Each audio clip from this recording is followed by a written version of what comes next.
حجۃ الوداع اس کو کہتے ہیں۔ حجۃ الوداع کیوں کہتے ہیں؟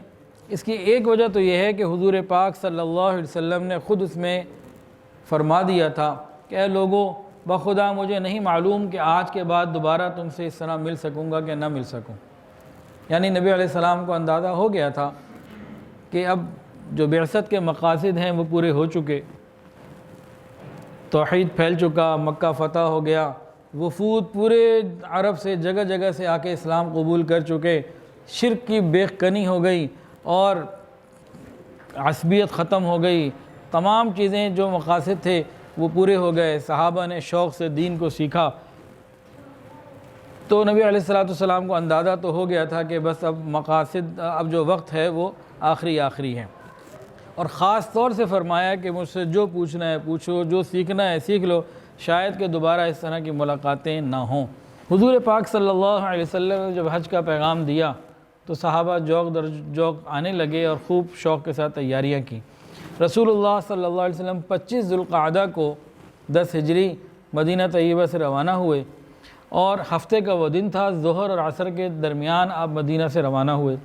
چند کلومیٹر دور ایک جگہ ہے میقات، اسے میقات ہے، ذوالحلیفہ اس کا نام ہے، ابیار علی ذوالحلیفہ، آج کل وہاں بہت بڑی مسجد بن گئی ہے۔ تو حضور پاک صلی اللہ علیہ وسلم نے وہاں قیام فرمایا اور رات وہاں گزاری، اور اس رات تمام ازواج مطہرات سے نبی علیہ السلام نے ملاقات بھی کی۔ پھر احرام باندھنے کی تیاری کی، غسل کیا، غسل کرنے کے بعد خوشبو لگائی۔ احرام کی نیت کرنے کے بعد خوشبو لگانا منع ہے، لیکن پہلے خوشبو لگانا یہ سنت ہے۔ تو نبی کریم صلی اللہ علیہ وسلم نے خوشبو بھی لگائی، بال وغیرہ بنائے، کنگھی وغیرہ جیسے کرنا ہوتا ہے وہ کیا، اور پھر 2 رکعت احرام کی جو نفل ہیں ان کو ادا کیا۔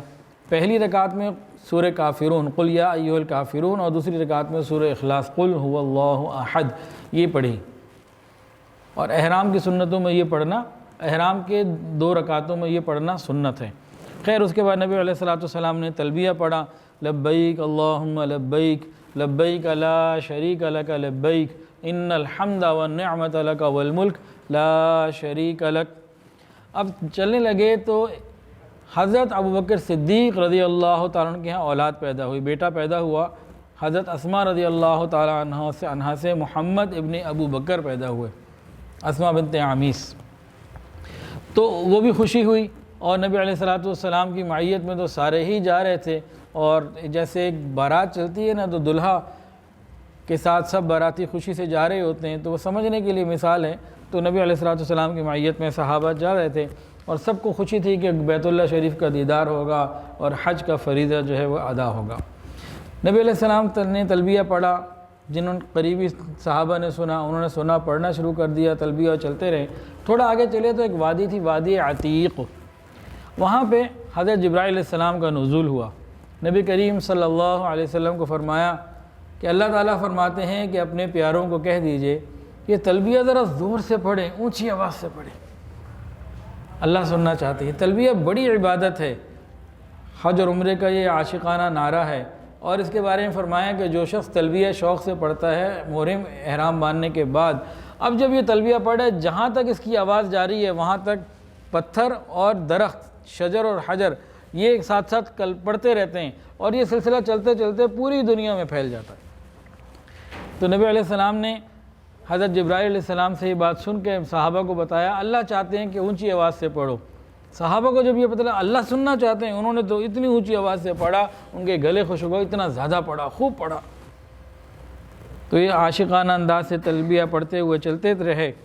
عورتوں کے لیے ہے کہ وہ آہستہ آواز سے پڑھیں، مرد جو ہے وہ مناسب زور کے ساتھ پڑھیں اور محبت میں ڈوب کر پڑھیں۔ اچھا، ازواج مطہرات جو ہیں اونٹ کے اوپر سوار تھیں، اور ان کے اوپر وہ ہودج تھا جس کے اوپر سایہ تھا۔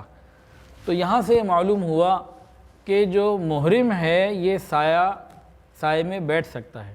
یہ فقہا کی باتیں ہیں کہ وہ ان واقعات سے پھر مسائل نکال لیتے ہیں کہ احرام باندھنے کے بعد سائے میں بیٹھنا جائز ہے۔ خیر یہ سفر چلتا رہا، قربانی کے جانور ساتھ تھے، حتیٰ یبلغ الہدی محلہ، کہ جو وہاں قربان کرنے تھے۔ تو نبی علیہ السلام کی پہلی منزل تھی ملل، 17 میل دور ہے یہ مدینہ سے، اور رات کو یہاں قیام فرمایا۔ پھر وہاں سے چلے دوسری منزل تھی روحہ، جو مدینہ طیبہ سے 36 میل دور ہے۔ وہ ایک سرسبز جگہ تھی، وہاں چشمہ بھی ہے، اور نبی علیہ السلام نے فرمایا کہ یہاں 70 انبیاء نے نماز ادا فرمائی اور وہ بڑا بابرکت مقام ہے۔ تو نبی علیہ السلام نے پھر یہاں قیام کیا۔ پھر اگلے دن جب چلے تو تیسری منزل عصایہ، وہ مدینہ طیبہ سے 75 کلومیٹرز کے فاصلے کے اوپر ہے۔ یہاں پہ ایک ہرن کا شکار کا سامنے معاملہ آیا تو اس وقت معلوم ہوا کہ جو محرم آدمی ہے یہ احرام کی حالت میں شکار نہیں کر سکتا۔ خیر یہاں سے جب چلے تو چوتھی منزل تھی عرج، وہاں قیام فرمایا۔ وہاں ایک عجیب واقعہ ہوا۔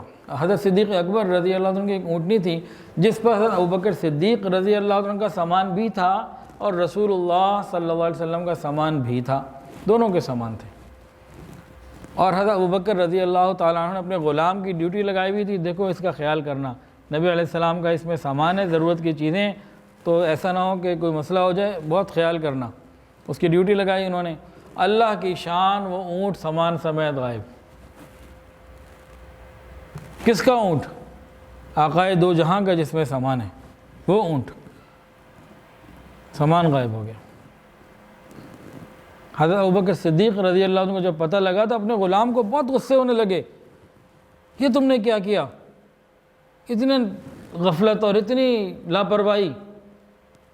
بہت غصے جب ہوئے تو نبی کریم صلی اللہ علیہ وسلم نے ابوبکر کو فرمایا، ابوبکر اسے چھوڑ دو، نہ معاملہ تمہارے ہاتھ میں ہے نہ میرے ہاتھ میں ہے، معاملہ تو اللہ کے ہاتھ میں۔ حضور صلی اللہ علیہ وسلم کا حج میں سامان غائب ہو گیا۔ یہاں سے علماء لکھتے ہیں کہ حج کے اندر کوئی نہ کوئی پریشانی آتی ہی ہے، یہ ہے ہی مجاہدے کا سفر، یہاں صبر کی ضرورت ہے۔ تو اللہ رب العزت مختلف انداز سے کوئی نہ کوئی ایسی آزمائش دے دیتے ہیں جو ہر حاجی کو سفر میں پیش ضرور آتی ہے، کوئی بھی ہو۔ خیر جب صحابہ کرام کو پتہ چلا نا کہ حضور کا سامان غائب ہو گیا تو صحابہ نے بھی نا بڑا حق ادا کیا اپنی صحبت کا۔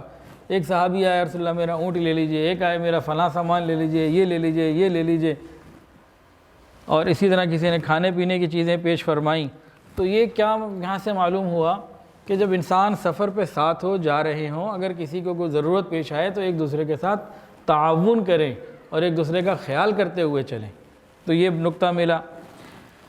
حضرت سعد نے باقاعدہ اونٹنی پیش فرمائی اور کسی نے جو ہے مٹھائی پیش کی، کسی نے کچھ پیش کیا تاکہ سفر ہو آسان رہے، ایک دوسرے کے دلجوئی رہے۔ تاہم اللہ کی شان کہ وہ پھر اونٹ بھی مل گیا، سامان بھی مل گیا، غائب تو ہوا لیکن مل بھی گیا۔ پانچویں منزل ابوا۔ ابوا وہ مقام ہے جہاں نبی کریم صلی اللہ علیہ وسلم کی والدہ ماجدہ حضرت بی بی آمنہ مدفون ہیں، اور الحمدللہ مجھے وہاں جانے کا موقع بھی اللہ نے دیا اور اللہ نے وہاں حاضری کی توفیق عطا فرمائی۔ اس کی خیر اپنی تفصیلات ہیں۔ وہاں پہ دو باتیں بڑی عجیب ہوئیں۔